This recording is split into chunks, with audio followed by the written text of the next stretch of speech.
Hello, ಎಲ್ಲರಿಗೂ ನಮಸ್ಕಾರ. ಕಲ್ಪನಾ ಕಿಚನ್ಗೆ ಸ್ವಾಗತ.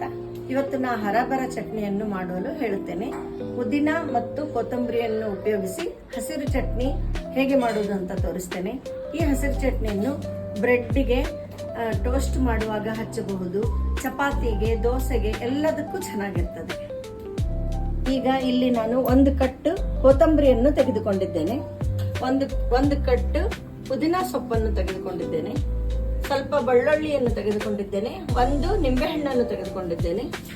ನಾನು ಇಲ್ಲಿ 8 ಹಸಿಮೆಣಸಿನಕಾಯಿ ತಗೊಂಡಿದ್ದೇನೆ. ನೀವು ನಿಮ್ಮ ರುಚಿಗೆ ತಕ್ಕಷ್ಟು ಹಾಕಬಹುದು. ರುಚಿಗೆ ತಕ್ಕಷ್ಟು ಇಂಗು, ಜೀರಿಗೆ ಹಾಗೂ ಉಪ್ಪನ್ನು ಹಾಕಬೇಕು. ಇದು ನಾವು ಫ್ರಿಡ್ಜ್ ವಾಟರ್ನೇ ತಗೊಳ್ಬೇಕು ರುಬ್ಬಬೇಕಾದ್ರೆ, ಇಲ್ಲ ನಾವು ಐಸ್ ಕ್ಯೂಬ್ ಅನ್ನು ಬಳಸಬೇಕು.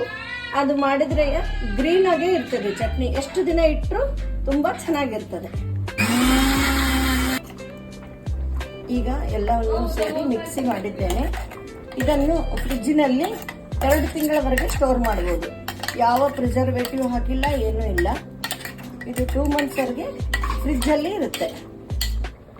ಈ ರೀತಿ ಚಟ್ನಿ ಇದು ದೋಸೆ, ಇಡ್ಲಿ, ಚಪಾತಿ, ಆಮೇಲೆ ಬ್ರೆಡ್ ಸ್ಯಾಂಡ್ವಿಚ್ ಮಾಡ್ಬೇಕಾದ್ರೆ ಇದನ್ನ ಮಾಡಬಹುದು. ಈ ತರ ಚಟ್ನಿಯನ್ನು ಕಾಜಿನ ಬಾಟಲ್ ಅಲ್ಲಿ ಹಾಕಿ ಫ್ರಿಡ್ಜ್ ಅಲ್ಲಿ ಇಟ್ಟರೆ 2 ತಿಂಗಳು 2.5 ತಿಂಗಳ ತನಕ ಚೆನ್ನಾಗಿರ್ತದೆ.